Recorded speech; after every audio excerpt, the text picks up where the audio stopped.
Sports. Hey, that was the best one, and I should have known because the best three of the Shop Boys are coming in today, hot. I tell you. This is another episode of Stuff About Sports. Thank you for joining us this evening, however you're watching it. I'm Germ. We got Bert in the building, and we got Ty in the building. Boys, what's up? What's going on? Just living a dream, man. Man, there's a lot of things going on. There's a lot of dreams happening because we're inching closer and closer to kickoff of NFL season. So we will continue our season in review of the divisions. And today we're going to go over the AFC South. We are also going to give everybody our top 5 quarterbacks going into the 2020 season. So if you're following us on social, on our Facebook page that Ty is diligently working on right now, please drop your top 5 and we will shout them out if we like them. And if we don't like them, we won't be shouting them out. So make sure they're good. We're going to go over our Major League Baseball because Major League Baseball is officially back. It was a good opening week. I enjoyed. So I caught myself watching the Padres game yesterday. So I'm really excited for live sports, even though there's a certain team, Miami Marlins, trying to ruin it for the rest of us. And We'll try to pick our most slept on team in baseball, maybe. And then we will finish it up with, or we will go over NBA because NBA is about to start. And we're going to go over a couple of random teams and figure out if they're contenders or pretenders. But first, as usual, the warm up. Guys, Dan Snyder keeps losing. We finally bullied him. The streets prevailed here. The revolution was televised. It was put on the Washington Post. It was put on Twitter. Washington is officially changing their name, and we were long awaiting the name change. And what the Washington football team came up with was the Washington football team. Is this ridiculous? Like, this is ridiculous, right? Not given the circumstances, I actually like this move for them. If I can quote Corey, it's a smart thing for them to do. Look, we know that there is a lawyer in the greater DC area that trademarked a lot of the popular names. So Dan Snyder kind of just took his D out and was like, whatever, we're not going to have a name this year. We're going to keep the colors. We're going to drop the logo, make it simple for everybody, and just call it the Washington football team. And I got to be honest with you, I kind of like it. I do. Even if they stuck with that through and through, no mascot, just be the Washington football team. There's something about it that I like because it's not gamey. You don't have any goofy mascots just to pick one to throw in there. So I honestly think it was one of his smarter moves, over the past couple of years. So. Yeah, no, I think the first thing I said when I knew they were changing the name was, I know it was short notice, so just take out Redskins and just be called Washington. So I like just Washington. Football team, it just sounds corny. Like, it just sounds so corny to me, like Washington football team. Like, as an official name, I would rather it just be called Washington. So I don't like football team. They're gonna put that places and spell that out, right? Like, nah, just Washington. Just Washington.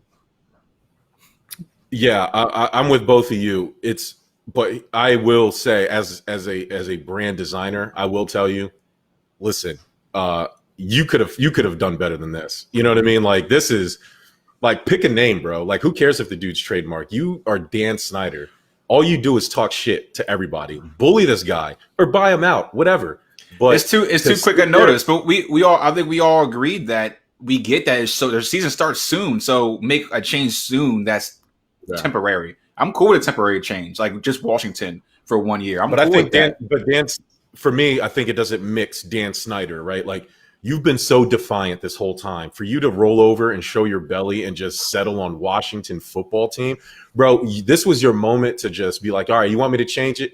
Like, we've seen so many that Washington Warriors rebrand I did took 1.5 hours, and I wasn't even trying. Like, you could do it. You can get a brand done.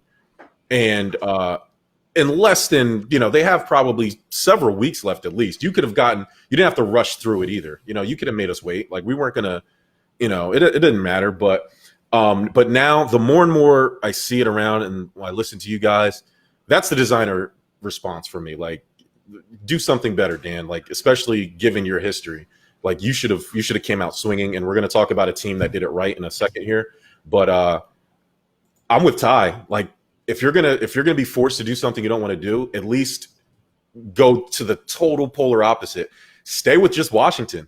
Just stay like, hey, we are the Washington football team, and just brand yourselves as Washington. No nickname, no mascot, no nothing. Like kind of like how the Browns are the dog pound, but the Browns are just the Browns. Like there's not really anything, right? You could do that with Washington and really not really be anything other than a football team. And you can literally have a football logo with just a W on it and be done with it. Throw that shit on the helmet or not have anything at all, like Bert was saying. What is the Browns? Is the Browns like we should know this. The Browns logo is the Browns helmet, but then they have like the little wasn't there a little fighting thing, right? What was that? Yeah, it's like a little pixie thing, but I don't know. That's not really what they use. And then they have the dog for the dog pound. It's like they're all secondary logos, but their main logo legitimately a brown is nothing, right? Like it's nothing. Like I don't know. Is that why they suck? Like damn. Like maybe we should rebrand, and that would probably help. Yeah, but the Browns are like, you can't change that. That's like the Browns. This sounds like shit. It sounds like poop. Yeah. Like, come on. If you guys want to level up, maybe you need to rebrand the Browns. What does that even mean? I don't know. It's fitting for them. I don't even know if it's about poop. But we're going to switch gears from one team that completely fouled this whole thing up to another team that knocked it out of the park. We're going to go to Bert's part of the boat. The NHL released the Kraken, Seattle breaking the ice, so to speak. They came out with the new expansion franchise. I fucking love the Kraken. I'm all about it. I mean, I'm going to watch the Kraken. I'm going to try to watch every game. I mean, I think everything they did, I don't know if you got a chance to check their websites. They have this whole backstory, like why they chose it, like everything about it. It fits. It's it's perfect. It's how it's done. If it makes Dan Snyder's rebrand a lot worse than it probably is, because I do understand the circumstances. But then like 2 days later, the Kraken come out. Like, Bert, go ahead. This is all you, man. Hockey's your thing. Go for it. Yeah, man. I mean, look, they announced that they were going to expand with what is now the 32nd NHL team. They announced the expansion in 2018. So they've had some time to work on it. And everybody was speculating, what are they going to choose for the names? Because there had been minor league and even old NHL teams in Seattle before, but that, the NHL team or the professional league team that was in Seattle at the time, that wrapped up in 1915. And since then, it's just been juniors. So they were speculating, are they going to be called the Metropolitans again? Because that's what they were called. Are they going to kind of take something from one of their junior teams like the Totems or anything like that? So, but with the Kraken, it's awesome. I heard it. It came up on like my alerts that they announced it was the Kraken. So I didn't know what the logo or anything was going to be like. So I was speculative because I didn't want it to be too cartoony in what they can get. But man, Jerm, like you said, they just knocked it out of the park. The color scheme, the backstory, their interactiveness on the website of the logo, when you see like the Kraken tentacle come up and then you see the eye appear, their jerseys are absolutely fire. So I'm really looking forward to it. I'm glad there's another expansion team, especially in the Northwest, because if you think about it, there's not a hockey team north of the ones out in California. So I guess the northernmost team in California would probably be San Jose. Or Anaheim or one of those. So yeah, I mean, look, that region needs something, because once you go north of California, it's basically all Canada. So you have Vancouver out there. So I'm glad there's another US based team up there to rival everything. So look, I'm really excited. I think they knocked it out of the park. We won't get to see them hit the ice until the 2021-2022 season. So about another year and a half or so. Yeah, no, I'm 100% with Bert. And I think we're all in agreement that their brand is dope. That the colors are dope, the logo is dope, everything about it is nice. And we're in a group chat, and I'll call myself out. I almost became a fan. I was like, I'm a Kraken fan right here, right now, based off the logo alone. I'm a Kraken fan. But then I forgot that I did make an allegiance to Gritty. So I am a Flyers fan just because of Gritty. So I can't backtrack, but I don't watch hockey. I'm not gonna lie. I don't know anything much about it. I do watch playoffs sometimes because it does get exciting, especially the Stanley Cup. It's very exciting. But the brand's on point. We're all here for the Kraken. We're all down to see how this looks on ice. And I saw a video on ESPN of like the backstory and the old footage of the old hockey team and stuff, and it was hype. Like they did everything right. So kudos to them for real. Yeah, just the name itself, like the Kraken, like Yeah. being in Seattle, being right there on the ocean side, it just fits. It's the perfect. It's probably as perfect as a branding as you could possibly have, with the sport, with the geography and what it represents. Like, yeah, good job, Seattle, and it's not far. I really hope they're good. That's the other thing. Like, I really hope they figure out a way to be good. I know Las Vegas, they had that expansion team, and they ended up in the Stanley Cup, right? And then didn't they win it like the next year? Yeah. Or something? Or yeah, they didn't won it. win it. They ended up their first season. They went to the finals. So okay, that's what it was. They went to the finals. They had a ridiculous record or something like that. They were really good. That doesn't happen a lot. I know. How many teams are there? This is only one extra team. Is it uneven now or something or what? This evens it up. So when the Knights expanded, it was 31. This makes 32. So for the remainder of this season, because they actually just kicked off some exhibition games in the NHL today in their bubble. So this is finishing up, their year, and the next year will be, so the 2021 season will be 31 teams, and once 2021-2022 season kicks in, it'll be the Kraken will be in there, so it'll be 32 teams. Yeah, and it's good, and hooray for Seattle, because every time they expand to a different sport, we're one step closer to the Supersonics coming back in the NBA. Yo, that's what we need. That's what we need, man. Yeah, and it's weird because Seattle is such a good area. Like, you hear about it all the time. Great place to live. The culture there is nice. It's like Seattle deserves to have all the sports there represented, and so hopefully we get Seattle in there to complete it. With the Mariners, the Seahawks, and now the Kraken. Speaking of Kraken and getting cracked, Roy Jones Jr. is about to get his fucking head blown up by Mike Tyson. It's gonna happen, right? Like, are you serious? Roy Jones Jr. and Mike Tyson are going to fight in an exhibition, and I'm going to put exhibition in quotes because I don't think Mike Tyson even knows what that means. But they're scheduled to fight. I don't think Roy Jones knows exactly what he's signing up for. Guys, are you afraid for Roy Jones's life? I'm terrified. As old as Mike Tyson is, he looks like an absolute beast. And I hope a lot of people don't forget, I guess your non-fight fans or non-boxing fans seem to forget, Mike Tyson is an animal when he's in that ring.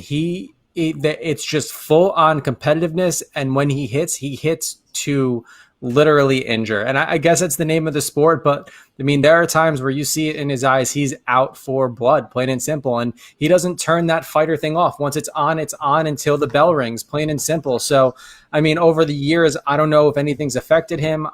He looks great. He looks like he can definitely still do some damage. I guess my only concern, or the only piece to remember, is, can he go the distance? So if he doesn't get out fierce and knock him out right away, can he last 5-6 rounds or so into it? That'll be more of a stamina thing. But overall, man, I'm nervous for anybody who steps foot in that ring with him, because he is just an overall animal.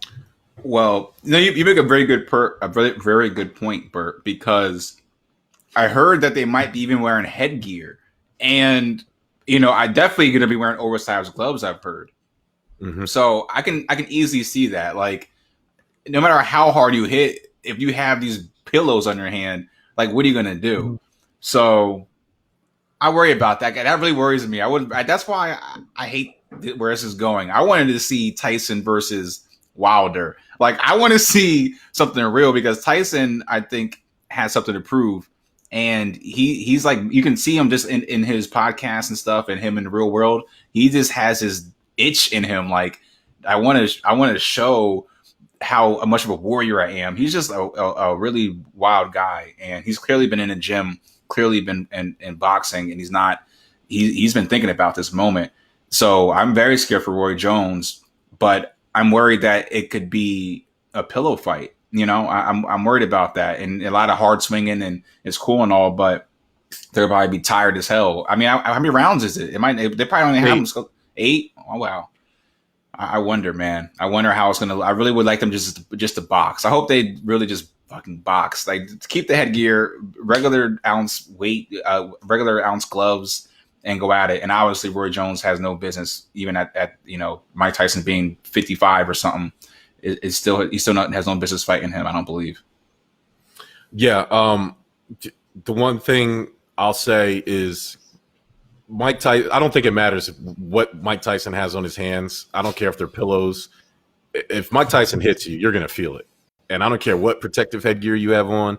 I don't care what you got going. Mike Tyson said the gods of war came to him in a dream and said, "We need you to fight again." I mean, what are you doing, Roy Jones?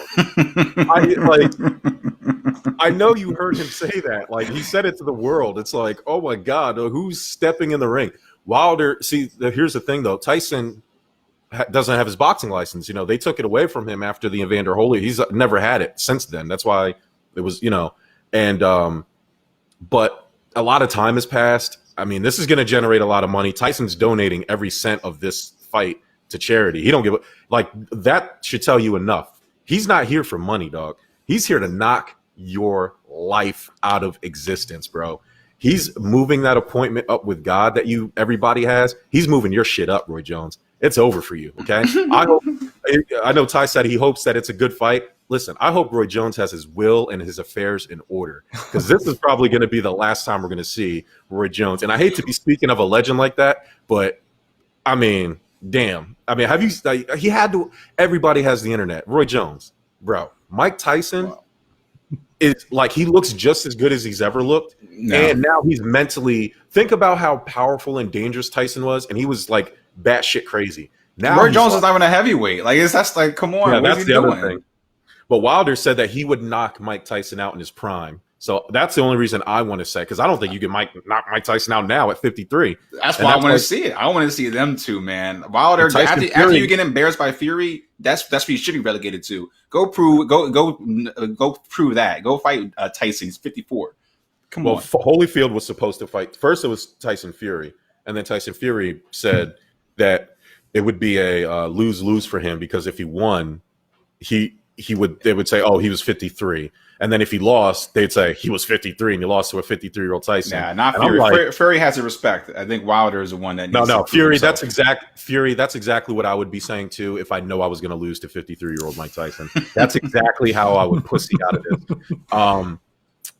And then it was supposed to be Holyfield. Holyfield was actually going to take the fight, which I think would have probably made the most money for charity. I think a lot of old-time boxing fans would. I mean, a lot of them are going to watch the Roy Jones, but I think people, and Holyfield said, "Oh yeah, I've been training," and Holyfield looked like an old, like how Tyson is supposed to look, like as a 53-year-old former boxer. That's what Holyfield really looks like. Mike Tyson looks like a fucking 20-year-old boxing, like he was backing his trainer. Like there was one clip I watched, he was hitting these body like jabs and body like hooks, and the trainer was like, "Yo, Mike, like, yo, chill out." I mean, come on, man. Yeah, Roy Jones, rest in peace. I know you're not dead yet, but it's about to happen in a couple weeks, buddy. See you on the other side. Over in baseball, Mookie Betts cashed out, guys. He 12-year extension, not even a free agent signing, 12-year extension. It's like $356 million or some crazy, ridiculous number. Do you like this move? Yeah, I mean, I don't see how it hurts the Dodgers in any way, shape, or form. He's a player in his prime, and he's just going to produce. And he proved it right after he signed the extension too, right?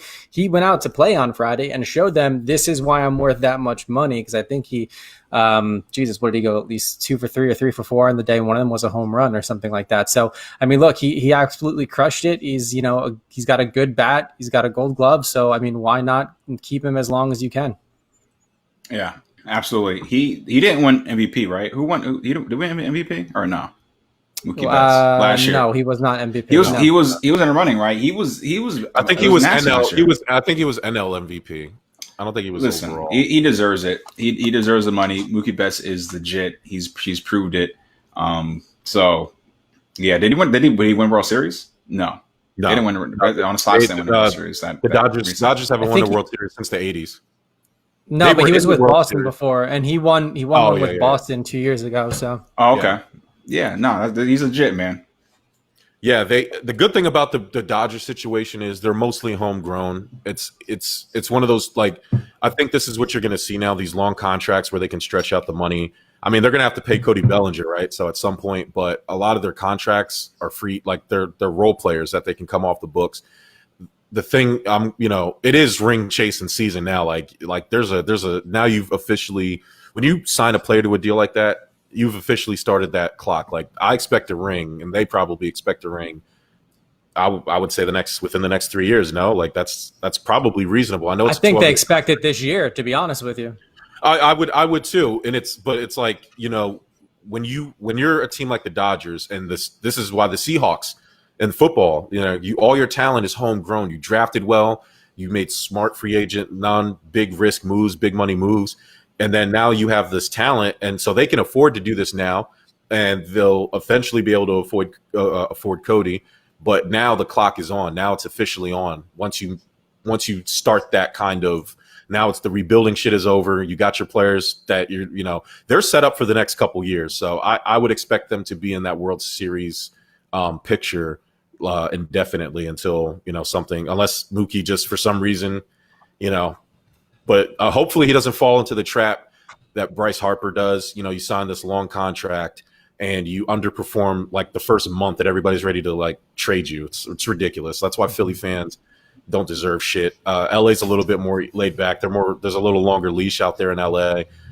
So I'm sure even if he does struggle, they'll figure it out. I don't know. Dodger fans are ready, man. They've come close so many years in a row, and have just really been pushed out by these teams who you wouldn't expect. I mean, and you go back to when the Houstons won the World Series, and they were so close to winning, and Kershaw just got lit up, and now we know because they were stealing signs electronically. But they've been so close for years. So I think getting Mookie in the offseason and adding him to this piece of the puzzle definitely helps. They also got David Price too, if I'm not mistaken, but Price is sitting out this season due to health concerns. So I mean, with another stud like Price in your rotation, and then you add a bat like Mookie along with everything else they have, like you said, Jerm, I think it could be their year to be a contender. I mean, they are a heavy favorite to come out of the NL as the team to beat in the World Series against my Yankees. So. Man, your Yankees look good, man. I know we're going to talk. We're going to talk. Yeah. We're going to talk baseball in a little bit, but yeah, the Yankees look nice. So the one thing that didn't look nice was Dr. Anthony Fauci, America's doctor, America's, for some reason, the voice of everything, like end all be all. Dr. Fauci created COVID just so he could throw out the first pitch at the Nationals game. So. Oh my God. We've all seen it by now. If you didn't watch it live, I watched it live. It was everything I hoped it was. It was great for me, for people like me and like-minded people like myself. It was awesome to watch. If not, I'm sure everybody has seen the clips. Give Dr. Anthony Fauci a grade for his first pitch the other week. On a scale of 1 to 10, I'll give him a 2 because at least it made it out of his hand. But he's on that 50-cent Carly Rae Jepsen level ceremonial first pitch where you don't know where it's going to go. And I got to be honest with you. I mean, I threw out a first pitch, so to speak, at a single-A minor league team that we have over by us in New Jersey. It was a part of a great birthday celebration that our family put on for us. And it's, look, nothing to Fauci. It's nerve-wracking being up there. Everybody's watching you. All you got to do is throw in a straight line, and yet somehow it's the hardest thing. I didn't throw as bad as Fauci. I at least made it to the catcher in a straight line, but man, he completely botched it. But I mean, come on, what do you expect? He's an old guy, a scientist. I mean, those are two labels right there that aren't, athletic. I mean, he's not built like Mike Tyson out there. It is what it is. Listen, yeah, no, it was a horrible throw. I mean, I guess 1 out of 10 is as bad as it can get. I guess I'd say a 2 as well because it can't be a 1 because I've seen people throw it like right in front of them, right? Like right at your feet. No, it was horrible, right? It was a horrible pitch. And I'm not going to speak on the man as a man, but it was a horrible pitch. Go ahead, Jerome. Are you listening? Dr. Anthony Fauci, you jump on CNN, you're trying to tell us how to live. I can't trust anything you're saying if you can't throw a pitch. You can't even like throw it in a straight line. Who do you think you are? You're not a man. How about that? How about you worry like focus on curing COVID? If you spent more time yammering on TV about COVID, you should have been working on your first pitch. You knew this was coming. They didn't surprise you with it. I mean, fix it. Stop doing. I mean, you mean to tell me this guy can fund Wuhan? He can't throw a pitch down the middle? We're not even asking you to throw any heater. God, man, Dr. Anthony Fauci, enough of this guy. Can't trust anything he says. He can't throw a pitch. Jeez, enough of him. You know what? I can give him a 1. I'll give him a -1, matter of fact. It was awful. You can't be the hype. You can't be the center of America life and then come out and represent yourself and the Nationals. The long storied history, the 10-year history of the Nationals, or however long they've been in the league, been around. No, you should have seen this coming, though. Like, all you got to do is watch this guy for 30 seconds and know how he throws a goddamn baseball. All right. He probably didn't even know what a baseball was. I'm surprised he got it that far. All right, man. Good. I'm proud of Fauci, man. At least matter of fact, got it out the arm. No, fuck that. I don't even think he even likes baseball. It's just like, remember when Andrew Cuomo said, "Oh, I want football to happen because I want to watch my Buffalo Bills." You're a Bills fan. There's only 2 Bills fans, and one of them you're watching right here on Stuff About Sports. There's no way you're a Bills fan down there in New York City. Get out of here, Andrew Cuomo. And you get out of here and Fauci. I never want to see you again. All right. So now that we're done with the warm-up, we are going to jump into our main topics. Let's do the quarterbacks first, actually. Let's do that first. And then we'll just go in order. We'll do AFC South, and then we'll do no, you know what? No, let's do baseball. I'm sorry, guys. Let's do baseball. Let's continue this baseball because now baseball's on my mind thanks to Fauci. Opening week, I know we're a little late to opening day, but opening week is officially over. We've seen a bunch of pretty good games, I'll say.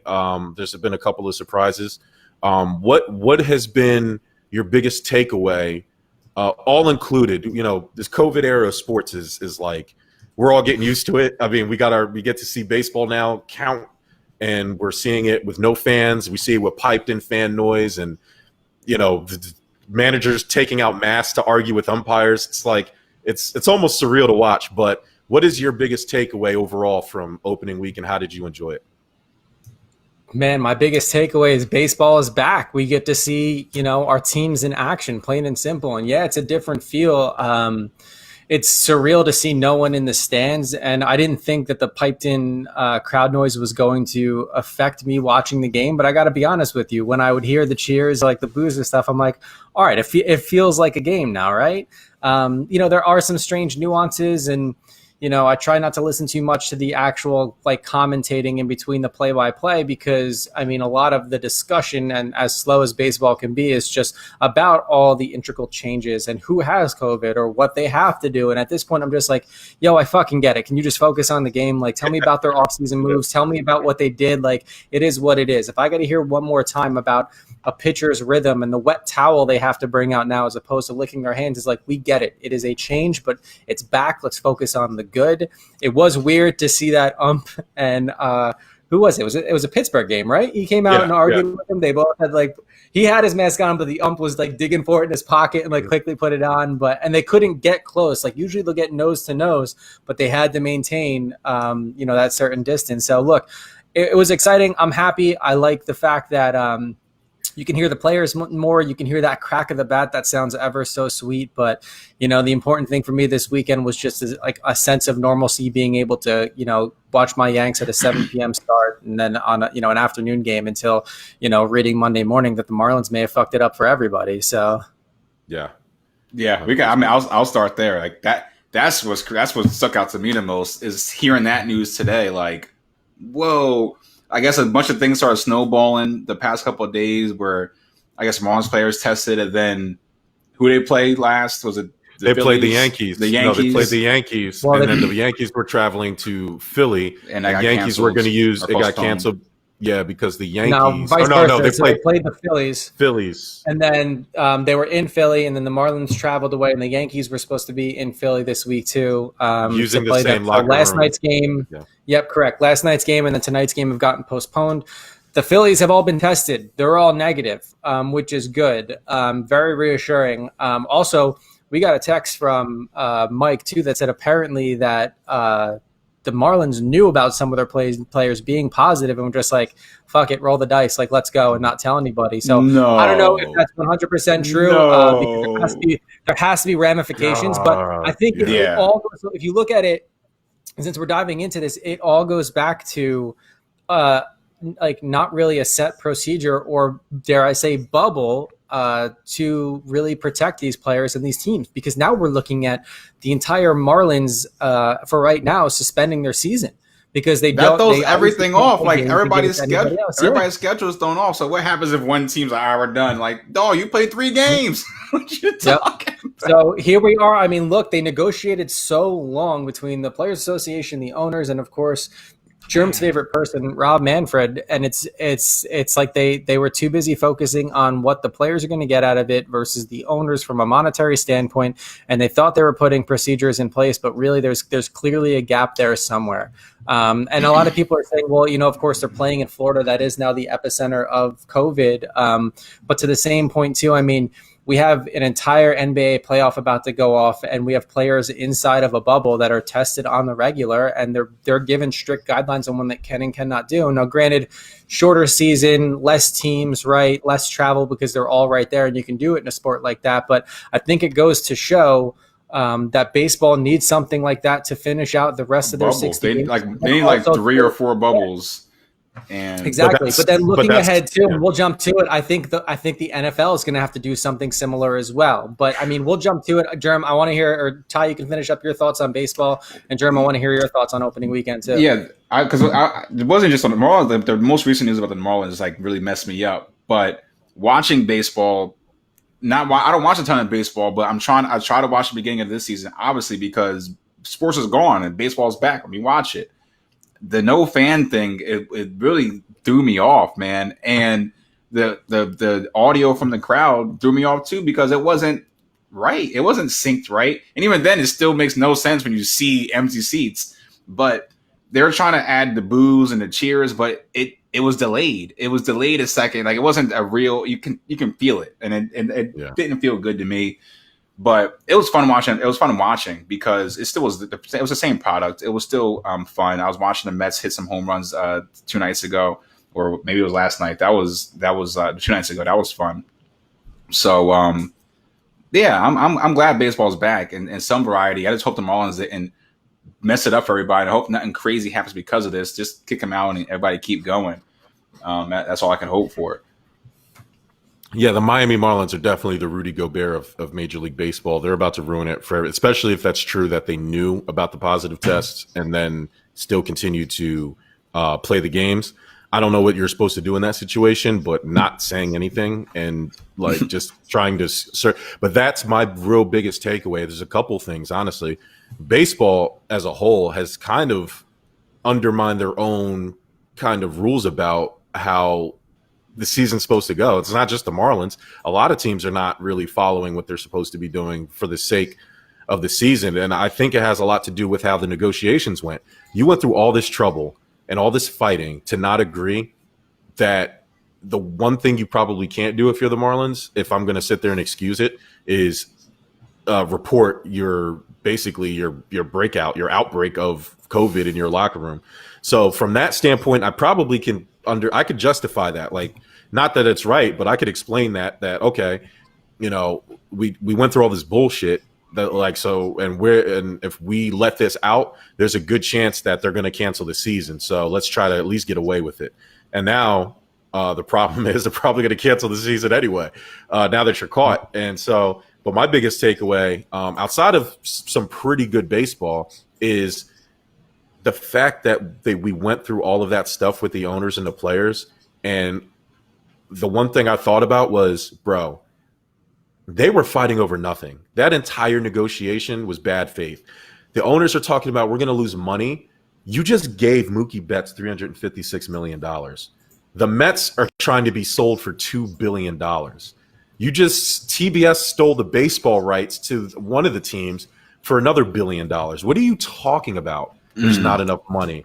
What are you talking about? Just stop pissing on us and telling us it's raining. This is exactly why nobody trusts the owners. This is exactly why the CBA is not going to go the owners' way next year. And it's exactly why nobody wants to hear it. Nobody wants to hear it. And Rob Manfred, it's his fault. He's super silent right now. That's the other problem. You are the commissioner. Why aren't you saying anything? Say something. And he's not doing it. Baseball is fucked, man. Like the fact that it's back is the only saving grace about it. And I would imagine if football and basketball were actively being played, baseball would not be getting seemingly the pass that they're getting. And I'm surprised to not hear that a lot of people aren't talking about the money issue and how bad the negotiations look now when all this money is seemingly about to be passed around. That's my biggest takeaway, because the baseball's been great, and I don't think it's the players' fault. They want to play, but everybody's dealing with it. The owners, once again, come out looking like fools. Yeah, I mean, you kind of forget it's like short-term memory loss when, you see your sport back in action or a sport back in action. You forget what it went through. And I mean, we had countless shows being like, what are the players doing? What are the owners doing? Can we please just get something done? And now that it's back, I mean, for this weekend, I didn't even think about it. I was just like, all right, it's back. I'm going to enjoy this. It is what it is. But now that you said that, looking back, it's insane. Another thought popped into my head when I read about the Marlins too and their outbreak there. I just kept thinking that, man, Mike Trout had a point. He did. Him and his mom came out and they said that they were scared of what could happen. And now we all have to, we were ragging on him, but now they're like eating. I'm like, all right, yeah, we kind of look like assholes a little bit, because I mean, one of his worst fears came true, because we're all sitting here just like, yeah, okay, they're going to test everybody. How is this going to have an outbreak? And then sure as shit, leave it up to an awful team from Florida to really fuck it up for everybody and make Mike Trout look right, It's always Florida. I mean, here, and I know you guys brought up the idea of a bubble, but don't forget, MLB tried to sell them on the Arizona bubble to the association, and they immediately turned it down. That's going to be the same problem with football as well. Like I said, basketball, it's less rosters, it's less people traveling, it's different. It's just a different setup, so it could work there. But if I'm being responsible, Germ, here, I would probably ask the MLB to do the right thing and probably just shut down baseball. You're not going to figure out a bubble. The government, what's going to happen is the government's probably going to force you to shut down, and then you're going to blame the owners, you're going to blame the government, you're going to blame the politicians, and you could just kind of see it starting to happen here. I think their saving grace was the fact that right now no one from the Phillies has tested positive. If it had shown that it had spread to the Phillies, I think that everybody would have to be like, we're done. But the fact that it was kept to one clubhouse is enough for them to be like, look, this was just a weird occurrence with one team. Bad luck, it happened on opening weekend. But I think that is literally the only reason why the whole league isn't on fire right now, is because no one tested positive from the Phillies. Now, moving forward, I mean, if you get two teams and they trace it back to one team and playing on that field and touching the same ball or like anything like that, then yes, I mean, everything's just going to go to hell in a handbasket. But, I mean, look, it's tough. And when we talk about a bubble, and one of the reasons is they shot it down is the fact that the players didn't want to be away from their families for so long. And I totally understand that. But then that's when they've got to get a little bit creative and say, well, then bring your families, have them be in the bubble with you. It is what it is. And, like you said, and we've said, NHL, the NBA, they don't have it. The short, like less teams, shorter time frame. It's going to be a sprint for them for the championships, and they're out. But even in a shorter time period, it's being effective. I mean, exhibition games in hockey were today. Basketball's coming up. No one, you haven't heard really anything come out of the bubble other than if someone breaks quarantine or breaks the bubble, they have to go into quarantine. Or if someone tests positive, they're immediately removed and they're in quarantine. So they're doing it the right way to make sure their sports get played. I am going to be interested to see what the NFL decides to do about any type of testing or bubbles, because, I mean, something has to be put in place, as we're learning from baseball, especially in a contact sport like football. I mean, baseball, it's not a contact sport. The most you're doing is touching the same ball as someone throws to you, or, maybe your glove touching them as you tag them out at a base. But I mean, football, I mean, you're crashing into each other. You're tackling everybody. That's your sweat, your breath, your spit, sometimes your blood. It happens. So something is going to be or need to be put in place because my guess is there'll be more outbreaks in football if there isn't type of strict restriction or bubble. Yeah, so for me, they should take Miami. I don't think they should cancel Miami for the rest of the season. I think logistically that doesn't make sense. You're going to make teams play more games against. What you should do is take Miami out of Miami. Do what the Blue Jays were going to have to do. Just play. Yeah, guess what, guys? Even though this is designated a home game, you're just going to be traveling for the rest of the season. You're just going to be hoteling it. Well, once they all get it, they all are immune now, so it doesn't matter anymore. Well, so I guess they all got it. Well, yeah, right. But what I'm saying is now they can't play for at least 2 weeks. I don't know what you're going to do with the games. I mean, I guess you postpone the teams that they're supposed to play, get 2 weeks off. I don't know, but I'm saying from now on, Miami and Florida is just such a hot spot. I wouldn't be playing any games in Florida. And no teams probably should be going. No other teams. No other team should be going. Miami should no longer be allowed to play there.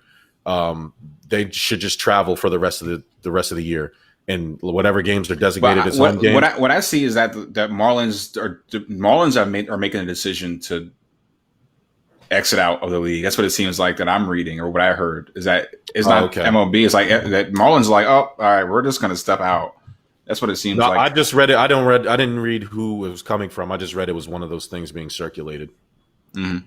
So I don't know who. I don't know if it's them or if it's the league. To be honest with you, I didn't even read if it was going to be indefinite or if it's just for like a 2-week extension until everybody's back to normal. I mean, the reason why they carry a larger roster is for this. If someone tests positive, but your backup that's sitting on the bench tests negative, just swap them out, have those players quarantined. But because it's spreading like wildfire through their clubhouse, it's it's a problem. And like Jerm said, I mean, they shouldn't play in Florida. Now all eyes are on Tampa Bay because if they have the same problem being in Florida, I mean, they are going to have to find an alternative. So, I mean, look, more to come, right? But that's what we get after 3 full days of baseball or 4 full days of baseball. So, I mean, it keeps things interesting. The only other alternative, if they end up playing 2 weeks down the line, is towards the end of the season, just start racking up double headers against games that they may have missed. And at that point, I mean, you're looking to really tire yourself out or teams that you're playing if they get closer to a playoff position. So, it's going to be crazy to see how the end of the season plays out, because I think there's going to be a lot of postponed games, and it's going to be like records are going to be different. It's going to be a shit show. And the playoffs, like, that's probably why they're letting more teams in, because it's like they don't want people to unfairly be left out because of a weird season. But it's like, I hate, by the way. I hate. Yeah, it's going to be a shit show, man. I like expanded playoffs. I don't know if 16 is too much. It sounds like it's too much. I don't like that the top 2 division seeds automatically just get in, because you eliminate a division race, which is half of the joy that you get from watching baseball. I don't think the top 2 teams should just automatically get it. I think all the division winners, top seeds, should get it, and then they should just reseed by record or however you want to do it. That's how I would do it. I don't like that the top 2 division seeds just automatically get in, but I don't even know why they decided to expand. It makes no sense. It's like make coming money back from an all-star break from baseball. That's the thing. Like, look, you're on a playoff race right now, so that's a good point. More teams playing more games. They're trying to recoup the money that they're losing, so they're going to make the playoffs bigger. I don't foresee this being a permanent change. I think this is just for this year. If they do decide to expand it permanently, I would assume they're not going to keep the same format where the top 2 seeds get it and then whatever the wild cards are.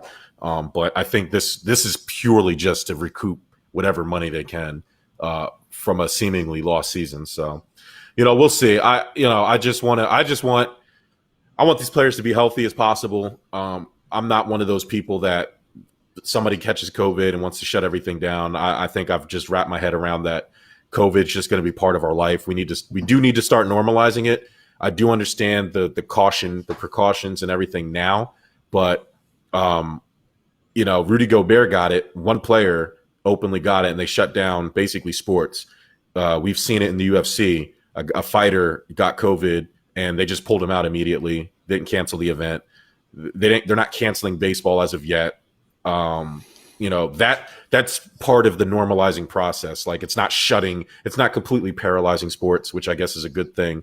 I hope, with football, I heard that they're going to expand the rosters to 80. I mean, to answer Bert's question earlier, I don't, what is football going to do? I would expect vigorous testing, multiple times, a week, and then expanded rosters in case somebody goes down, somebody can slide in. Not ideal, but we're all dealing with it. They're going to be dealing with it. So yeah, baseball's back though. The games have been, I've enjoyed every game that I've watched. I've consumed some. I've enjoyed watching the Mets. I caught a Yankees game. I caught the Padres yesterday. And I caught the Reds. The Reds are actually playing right now, but I caught the Reds. I made a bold prediction that they'd be my breakout team, and they're off to a fantastic 1-3 start. So we'll see. Got to be 1-4. I know. Yeah, I'm not even going to look at the score. They were losing before the show started. I don't know what it is now, but yeah, we're going to move on. The Cubs. Yeah. Oh, jeez. Yeah.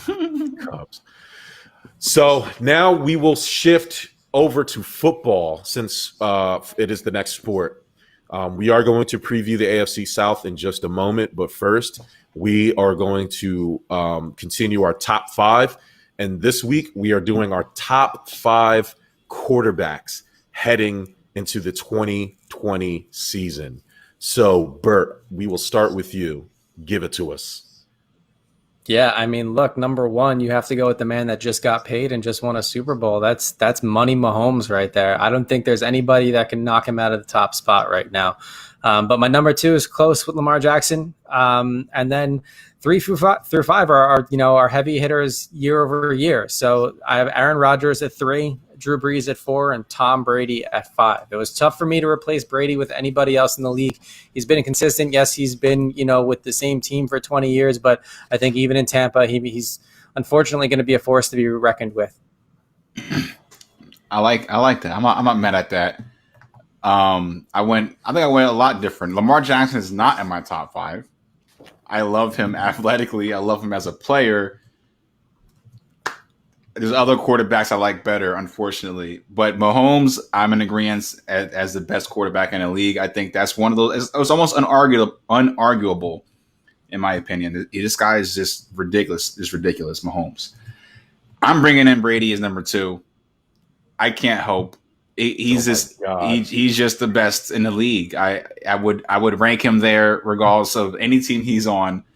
He's the best, and Mahomes is only above him because he has. I mean, first of all, he won the Super Bowl, so now he deserves that. But even before that, his play is so spectacular, Mahomes, that he belongs there. Then I'm going Rodgers. I almost left Rodgers out of my top 5. When I first did it, I left him out, and I was like, damn, I did not put Rodgers in because I don't expect him to do much with his team. Yeah. And, it sucks, man. but he is very talented. He's older but he's still able to get it done with the right stuff. He just needs some kind of help. So I hope the best for Rodgers. I put him at 3. Then I'm going Russell Wilson. He's one of my favorites, been one of my favorites for a long time. He's very consistent. He makes the right moves. He could run, but he doesn't have to. He always looking downfield. I love me some Russell Wilson, and he reminds me of my number 5 and who I wanted to kick out of my top 5, and that's Breeze. I wanted really so badly to just kick him out my top 5 because of obvious reasons, but I can't help it. Breeze is one of the best. He is one of the best of all time. He has tons of records, obviously, but going back to Russell Wilson reminds me of like a Breeze, but I love Russell Wilson, and he's younger, so I'm putting Russell Wilson as the new Breeze above Breeze for now. That's my top 5. As my house phone goes off when the bill collectors are calling, I'm going to quickly recap. So Bert has Mahomes at 1, Lamar Jackson at 2, Breeze at 3, Rodgers at 4, and Brady at 5. Do I have that right? Okay. Rodgers 3, Breeze 4, Brady 5. Okay, gotcha. I switched them. And then Ty has Mahomes, Brady, Rodgers, Russ, and Breeze. So I don't know where my shock is going to come in at. I wanted to go from 5 to 1, but I think 5 is probably the most shocking pick. So I will start at number 1. And I'll give you reasons if you want them, but I'm just going to go through it. Of course, Patrick Mahomes is number one. I mean, Thank the you. stuff, I don't even, and honestly, it's not even that he's number one. I think he's like by far number one. Like it's not close at all. Yeah. He's shown that, and yes, I do agree because there's some of these reasonings why I left certain people off my list, and it's going to sound kind of, it's going to like I'm kind of playing both sides here, but Mahomes, not only is he maximizing the scheme he's in, he's also the major reason why that team works. Like 100%. It's him all the way. It's 100% him. And that's the reason why a lot of my top five, like my top five is mostly the guy. It's because of them. It's not really like if you took everything else away, they would still be the reason why your team wins. So that's why Patrick Mahomes is my number one. My number two is Russell Wilson. My man. The more I thought about it, earlier in his career, you could probably say, the Legion of Boom. He came in early as the rookie, took over Matt Flynn after they gave him that big contract. But as the last couple years, as what most teams do, they run out of money. They have to pay certain guys. They paid him. They decided, hey, Marshawn Lynch is no longer here. Legion of Boom. We got rid of most of them, or they all retired. Hey, Russ, it's on you. And he's been doing the job. Like it's him all the way. Like Seattle is Russell Wilson. They chose him over that defense. They chose him over Marshawn Lynch. Russell Wilson is my number two. Number three, Drew Brees, man. I can't quit him. Wow. You can't have the numbers Drew Brees had consistently. And you could probably, if you're going to nitpick, you could probably look to his arm strength a little bit. But I think that has more to do with like Alvin Kamara and trying to get some of those guys involved underneath. He doesn't really need to throw deep. Is my video like all jacked up, or is that? Yeah. It looks like a okay 1980s porn on HBO. Yeah. I don't know what that is. It's not switching. I don't know. Oh. No, I switched the camera. Hey, we're back. So, I mean, Drew Brees he's been so consistent. It's hard for me to, and I try not to make this a legacy thing, but I mean, after what I saw last year, there's no way. Like, there's not many people I would call to win a game for me over Drew if I wasn't guaranteed anything else. Drew's just, he can do it. Number 4, Aaron Rodgers. I can't quit him. You can't quit him. We can't quit Aaron Rodgers, the God. I mean, probably in terms of football ability, the greatest quarterback we've ever seen do the things that he can do with the football. It's a shame that Mike McCarthy wasted him. It's a shame that the Green Bay Packers wasted him in terms of talent. Probably the greatest quarterback ever, which brings me to number 5, which is really hard. And again, I tried not to make this a legacy thing. Heading into the 2020 season, my 5th best quarterback, Deshaun Watson. Ooh.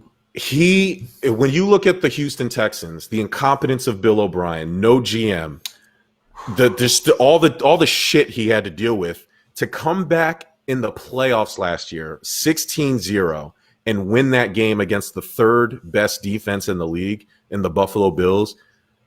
Deshaun Watson is Houston. Like, that's it. And we'll see what happens this year. No, it's dog. It's gonna, I don't want to go into the AFC South, but that was already. We'll get into it. Yeah, we'll get into it. But so I'm trying to look at this purely as quarterback. Deshaun Watson probably has less to work with than any of the other top tier especially guys. now. Especially now, yeah. So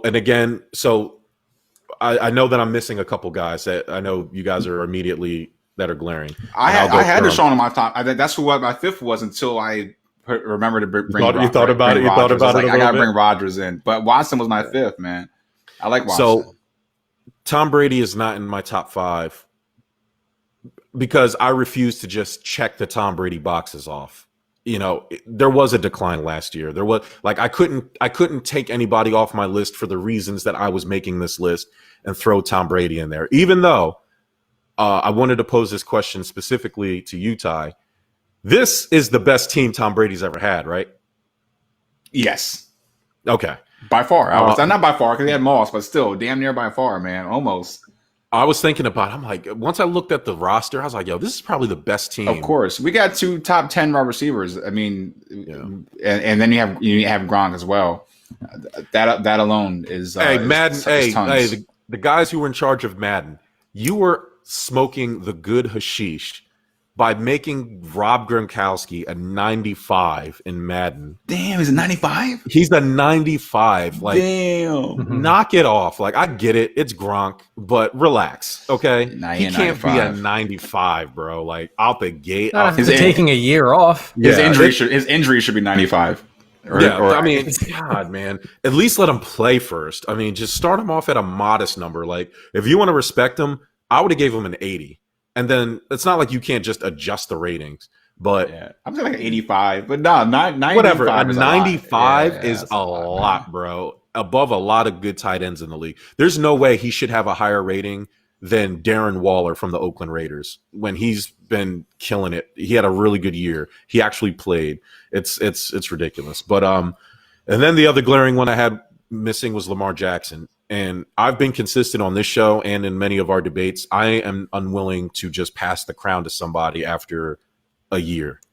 It is impressive what Lamar Jackson is able to do as 1 year as a starter. I'm not taking away his year. I'm not taking away his MVP. I'm not doing any of that. Lamar Jackson's great. However, we've seen it too many times, man. We've seen the great 1 year wonders come out and then fall off. It's just, I refuse to just give you everything after 1 year of showing me, especially in his situation. Of all the quarterbacks that I had in my top 5, Lamar Jackson not only benefits the most from his defense, he benefits the most from John Harbaugh's scheme. They protect him. They utilize what he does well better. That's great for the team. The Ravens are one of the best teams in the league. But if you stripped away that defense, you stripped away John Harbaugh, I can't put him above. And I couldn't trust him like I trust the other 5 quarterbacks. Because I've only seen you do it this way. So that's why Lamar, and I'm not saying again, he's great. What I've seen from him is great, but when I'm ranking these quarterbacks, I go by trust. You have to show me it more than a year. Sorry. It's just, then the playoff game with Lamar was really disappointing because then you could see when everything fell apart, hey, Lamar, it's on you now. And he couldn't do it. And he seemed lost. Which is fine. He's damn near a rookie. Young. Yes, exactly. But that's exactly why I'm not putting you in my top 5. Exactly. You're not ready. You're not ready That's for it. it. That's why I know a lot of people would. I knew that it was going to get some attention. He's not mine, man. He's not mine. We have Chaos Kaz on social saying that Aaron Rodgers overrated. Very proud of you, Kaz, for using it correctly. Okay. Because I'm a contrarian, and if I really wanted to, even though I don't really want to, I could argue that Aaron Rodgers is overrated, even though I don't believe it. But there are arguments to be made because of his lack of success, which I don't put squarely on him. He does get a lot of credit for doing a lot of losing. Carson Wentz is like that. This is Carson Wentz's last year for me. He gets talked about in such high regard for not doing anything. You know what I mean? Like, I get that he's been injured some of the time, but he gets so much of a leash that it's almost nauseating. And I don't understand why. To me, if he doesn't do anything this year, the Eagles should just draft another quarterback and forget about Carson Wentz. It's over for him because it's put up or shut up time. Aaron Rodgers has been. It'd be one thing if Wentz was individually great year in, year out like Rodgers has been, but he hasn't been. And you let Nick Foles come in there, win the Super Bowl. You're sitting on the sideline with your red hair and your goofy red beard, not doing anything, clapping.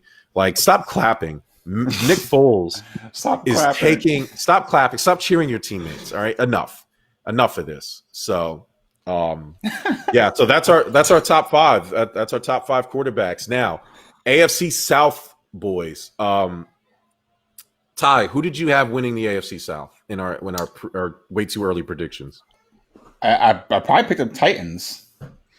Yeah, I would meant I to would bring it up. I would imagine I picked the Titans. Yeah, let me see if I can pull it up. I remember that I had the Texans. I picked the Texans. This was before the not the Deshaun, what's his name? DeAndre DeAndre. Hopkins trade, which is exactly why I'm going to change my pick here. This is before Phillip Rivers going to, and this was right after the draft, and so I did indeed pick the. I'm sorry, I'm trying to find Ty's pick here. I did indeed pick the Texans, and I know I just put Deshaun Watson in my top 5 quarterbacks. I just don't think it's going to be enough. They don't have enough at receiver. Their defense is, as J.J. Watt declines, so does that defense. They have Duke Johnson as your running back. I mean, I don't think he's ever done anything for anybody. It's bad. It's definitely bad. Here we go. AFC South. I did pick the Texans. Ty, you picked the Titans. You absolutely picked the Titans. Bert, who do you have winning the AFC South? I have the Titans. I mean, Titans. it's going to be a close division regardless, but looking at it on paper and what they've done and turned around, especially with Ryan Tannehill, who was left out of Miami, but they've made some serious moves. So I do think it's them. I mean, look, they went farther than anybody expected last year, and I think they're going to carry that momentum into this year. Yeah, I'm obviously sticking with the Titans, but now I'm higher on the Colts. I do like Rivers on a little bit better of a team. I like Rivers, but I like Deshaun Watson, obviously, and I'm just really, really anti Bill O'Brien. I'm like so anti Bill O'Brien that I hope they do so bad, and I hope he just is fired immediately. So for that sake, I hope the Texans just go 0-16 or something. And and shout out to the Jags and our boy Will Richardson on the Jags. I want to see Gardner Minshew have a whole offseason, to be the starter and see what they can do out there. They got some decent receivers, and obviously Fournette is Fournette is nasty if he's healthy and stays upright. So I mean, not like the Jags making a little bit of noise too. I would love for the Jags to end at 3 and put the Texans at the bottom of that division. That'd be great to see. But I'm going to go Titans, Colts, Jags, Texans. I'm basically the same, to be honest with you. Colts, for me, are on the rise, but I think a large piece of their puzzle is to make sure everybody stays healthy, because even last year they took some really bad injuries, especially to the receiving core. But now adding Phillip Rivers too, if everybody stays healthy and plays, then I do think that they could be a force to be reckoned with. And then I have Texans and Jags at the bottom boxing it out. To be honest with you, it's anybody's game, especially look, the Texans dropped for me, especially with Hopkins leaving. It's like that was your main asset. And that was, I mean, between him and Watson, the connection was there. I mean, that they were a huge threat as a pair. So it's going to be interesting to see how it plays out. And, I am very interested in seeing what the manic mustache does with Gardner Minshew. So let's see what happens with him. And hopefully he's put in some work this offseason. But that would be a nice surprise if they climbed up the ladder and punched everybody out. So, yeah. I was doing my research. I have my notes here as I was driving today, just looking at some of the weird statistics that kind of bear out how the divisions are going to lay. The AFC South have the second worst receiving core in the NFL grouped together. And when I looked at it, once Hopkins left, the best receiver is who? T.Y. Hilton, and he's T.Y. not really it's got to be. He's not really that good anymore. I mean, I don't know, but the Jags, I am rooting for Gardner Minshew. I am rooting for Will's squad. The problem they're going to run into is their schedule. Their schedule is fucking brutal, man. They play the AFC North. They play the NFC North. I mean, that's plus within their own division in the AFC South. That's tough, man. Going against the Vikings and the Packers, and going against the Steelers, the Ravens. It's going to be bad. It's bad. It's a bad luck draw. Let's see who's the wide receiver that did well for the Jags. D.D. Westbrook, Chris Conley. They have some nice young pieces. We'll see how the defense does. It's going to come down to Minshew. If the Minshew magic can return, Minshew mania, if he can take that step forward. ESPN does have them. ESPN does have them ranked number 1 at 23% to get the number 1 draft pick. I mean, Damn. Yeah, it doesn't look good. I mean, but hey, add Trevor Lawrence to that mix. I don't think the team is bad. I think there's just a lot of uncertainty. I already hate the Jags because Doug Marrone is their coach. Famously walked out on the Buffalo Bills, quit the Buffalo Bills job. So they probably will end up as the last team. Houston, I feel bad for Deshaun. They don't have anything, man. The defense is bad. They don't like Kenny Stills and Brandon Cooks. Is that going to get it done for Deshaun? I don't know who your tight end's going to be. Bill O'Brien's a coach. Like, I don't know. It's Andrew GM. Andrew GM. It's you washed up David Johnson. You have Duke Johnson. It's just I don't know how it's going to work. They could surprise us. Deshaun could continue some of that MVP type. You know, if he won MVP last year, I don't think anybody would have really batted an eye. He was great last year. I don't know how that's going to translate to the next year with everything going on. I wouldn't be surprised if he demanded a trade. If he was smart, man, just force your way out of there, Jimmy Butler style. Just start doing interviews on the field. Quarterbacks can't do that, yo. He can't do that. He could. People would let him do it. He could do it. Circumstances would dictate he could do it. The Titans are still legitimate. I mean, Derrick Henry's on that team. He just got paid. Hopefully, he doesn't fall into that. I got paid, so I'm gonna chill. He doesn't seem like that coach. That coach is that Vrabel's Mike Vrabel. Mike Vrabel don't play games. Tannehill, it's an outlier, I will say, but he was technically the best quarterback in the league last year, according to the QBR. 117.5. I mean, numbers don't lie. It is what it is. Not expecting that again, but Tannehill is in that Kirk Cousins. He's at that top of that Kirk Cousins class for me, where he's a good quarterback who can win you the game, but he's not going to be the reason why you're winning the game. Like, I wouldn't trust Tannehill to be like, all right, it's on you now. Like, there does need to be things around you, i.e. good running back, some good receivers, Corey Davis, A.J. Brown up there, and then a good defense. They have that. Good running game with Derrick Henry. So Tannehill is just one of those guys that won't lose you the game. Not sure if he's going to win it for you, but he's good enough to win games. He's proven that. I think the Titans are, if they don't win the division, they can win the division. But they definitely are probably going to be a wild card team again. I don't see why they wouldn't be, because most of their team has come back. Which brings me to my change of division winner, the Indianapolis Colts. A lot of people will point to Phillip Rivers and that decline he had last year. I don't know what that was. I think that was more saw the end of the road. You know, who knows what was happening inside of that building. But the Colts had one of my favorite draft picks in Michael Pittman Jr. at receiver. Jacoby Brissett clearly isn't it. I like Jacoby Brissett, but he's not a starting quarterback.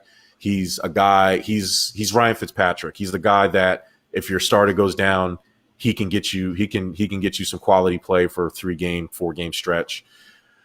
I'm trying to think of their other guy. I mean, T.Y. Hilton. I guess he's a good. He can slide down to that number 2. He can help you. He can help you help the young receivers out. He's just not that guy anymore. I expect Michael Pittman to kind of take that over. As the year goes on. I think they lost. No, they got DeForest. Yeah, they got DeForest Buckner from where was he from? San Francisco. That was a good trade that they had last year. They're going to pay him. The Colts, if everything clicks and Phillip Rivers isn't the Phillip Rivers we saw last year, and he is the Phillip Rivers we've seen a majority of his career, the Colts probably are going to, because the Colts were a really good team last year. 6 of their 9 losses last year were only by a point. So, you have a better quarterback. That should change some of that luck. So, if I was to rank the quarterbacks, obviously I have Deshaun, Phillip Rivers. I just think Phillip Rivers has a better team around him. You guys got anything else on the AFC South? No. Nope. Yeah, it's pretty. I thought it was going to be a blowout. It's more interesting. The Texans are the one wild card. Not the wild card, but the wild card team for me that they could surprise us and be good, or they can be god awful, and we'll see. I'm rooting for Gardner Minshew and the Jags just because I like that team. I like the youth of that team. I don't think the coach is probably the right coach. We'll see. We'll see what happens, but it should be the Colts to lose. So we will finish off today with doing a little NBA before we do contender and pretender. Shout out to Lou Williams, man. You are getting the Idiot of the Year award. Leaving the NBA bubble, lying about why you're leaving the NBA bubble to go to Magic City, the strip club, for those who don't know. And then to tell us that, hey, they have good food there. Went there to go get some wings, came back in the bubble. Now he is being quarantined for 10 days. And he couldn't do that at the worst possible time because he is going to miss the Clippers 2 play-in games for the final tournament. He's a big part of that Clippers team. I know he comes off the bench, but he's like a perennial 6th Man of the Year award winner. He gives you starter production as a bench player. Very important piece. He's a very important piece to that Clippers team. They can't afford to lose him for any games, let alone the 2 probably outside of the finals, the 2 most important games of the entire goddamn rest of the season. And he's out there looking at ass cheeks and getting wings and not being there for his team. Is 10 games enough? Do you think he should be punished for what he did? Seriously, should 100%. The league punish him? Yeah. No, okay. Let me go first because I want to know this is about crazy. league. Yeah, Ty, you go. This is because for one, you're giving the wrong information. So Bert, hear this before you respond because you might not have heard either. Lou Williams did not leave the bubble to go to a strip club. That is not why. Whoa! Let's break this down. Did Lou Williams leave the bubble first? Yes, he left the bubble to go to a funeral. To a funeral. He didn't go to the funeral. Yes, he did. He said he was going to a funeral. Dog, he went to a funeral. He went to his family's house in Georgia by Atlanta, yes. And when he left the funeral, he went to Magic City to get some wings. And Magic City, from what I'm hearing from a lot of people, I've never been. I heard it's expensive. I'm not going to Magic City. I'm not a strip club guy. But they had the best wings. People are saying that's not even a joke. It's not about a dingy strip club. It's like this is like the most expensive strip club in Atlanta. Like this is supposedly really good wings, but he really likes that food. It doesn't matter. That's not why he left the bubble. He left Orlando to go all the way to Atlanta to get wings, Jamal. No, he went to a funeral and then in passing. Yes, he left the bubble. That's the point though. Because he left the bubble for the funeral, regardless of where he went afterwards. He had to be in quarantine. He knew that was happening. They knew that before anything else. They knew as soon as he left, you're going to be in quarantine when you get back. They knew that. That was already happening. He was going to a funeral. And now a picture comes out at Magic City. He's just getting some food while he's out of the bubble. And everybody's making a big deal out about it. That's not why he left the bubble, Bert. Why would a guy leave to go to get wings from Magic City from Orlando? Bro, someone left the bubble to go get delivery food. Like the first week they were all there. From out front of the bubble, from the front street, man. This guy didn't go to Atlanta for some wings. Like that does change everything, to be completely honest with you. I mean, look, it's probably a very poor decision on his part. Like, one, you're out of the bubble. If you know you're going to get photographed or anything like that, like, dude, just put your mask on, wear some shades, make sure no one knows it's you when you're picking it up. Like, is there really nowhere else to eat? Like, look, I get it. I'm a wing guy too. I love it. But I tell you where I'm not eating wings, strip clubs. That's for sure. I'm not eating anything at strip clubs. But look, shout out to Magic City. If they do have the best wings, I mean, when all this blows over, we're happy to do a live show there. We'll do a wing. I gotta try them out. Everybody's talking about them, man. Like, I gotta try them out. Yeah. But I know. Yeah, I don't know if he should be punished from the league. If this truly is the story, if he left for a funeral and just wanted to get some eats while he was out, like Ty said, if he's already out, he's gonna have to quarantine anyway. But I think he should get some sort of slap on the wrist from a team just from being so stupid of where you're getting food. And then more so, dude, look, perception is reality. So people don't know why you're out of the bubble. And once that hits every type of fan cast possible out there, everybody's going to label you as the strip club wing guy as to why you're not playing. Like Jamal. Yes. And thank you. So, real quick, Chaos Kaz asking us, when are we doing the AFC North? He is a Steelers fan. And you know what, buddy? You've been tuning in every week. I've been reading your comments. So just for you, next week, AFC North breakdown preview. All right, buddy, we got you. When you are a celebrity, when you are an athlete, when you are in the limelight, guess what? You can't do whatever the fuck you want to do. Because, like Bert said, perception is reality. If you were indeed going to a funeral, go to the funeral and come back. Okay? Don't stop at the strip club. I don't care if they have the best wing. Get delivery. You can't, because you didn't just walk into the strip club, pick up your wings, and then walk out. You were there, buddy. Guess what? There's pictures. All right? Don't tell us that you're going somewhere. And then it's like when you're a kid. Oh, I'm just going to the park with my friends. All right, cool. And then you drive by the park, and guess where your kid is? He's not at the park because they went to a friend's house. No, buddy, we didn't tell you were going to your friend's house. You said we were going to the park, and now I can't find you at the park. Guess what, Lou? You said you were going to a funeral. Condolences to your friend. Go to the funeral. Get your stupid ass back to the bubble. Because guess what? Your teammates need you. All right? Now you're going to miss the games. And that's the point. He was missing the games anyway. That's the point. Don't say now, because he was missing the games anyway. All right. Well, guess what? You should get more games. You should get more games. They should suspend you for 20 games, 20 days. Suspend you. They should getting wings from a strip club. Stop. Yes. How childish. Yes. Did he say what did he say he was leaving the bubble for? To go. He's a grown man. He can go. He can do whatever he wants to do. He can do whatever he wants to do. And then, as a grown man, you can accept these consequences. Matter of fact, and then against the rules about getting wings from strip clubs. There's no rules. There's no rules about that. Suspend him for the rest of the season. Enough of Lou Williams. Get him out of here. Send a message. You know what I mean? So we need. We got another message on social. I think this is spam. I don't know who this guy is. Anybody know who Errol Marks is? I mean, we have fans. It could be somebody that we don't know, but I don't know that person. Hey, man, we'll find you out, Errol. Send us a message, man. I'm not going to call you, but we'll send you a message there. You want you to call him? What's going on? What the fuck? He said, hey, guys, when you get a chance, shoot me a text. I would really like to talk to you guys on bringing your show onto my network. No, buddy, we have a network. It's in the top right corner on Ty's forehead. It's called Give Us a Shot Network. How about you call us, and we might think about adding you to our network, all right? We had Alex Rodriguez. Who'd you have? You tell me, Errol, in the comment section. All right. Yo, can you relax, man? What's the next topic? For me? Yeah. Oh, I'm relaxed. This is me. Relax. Leave him alone.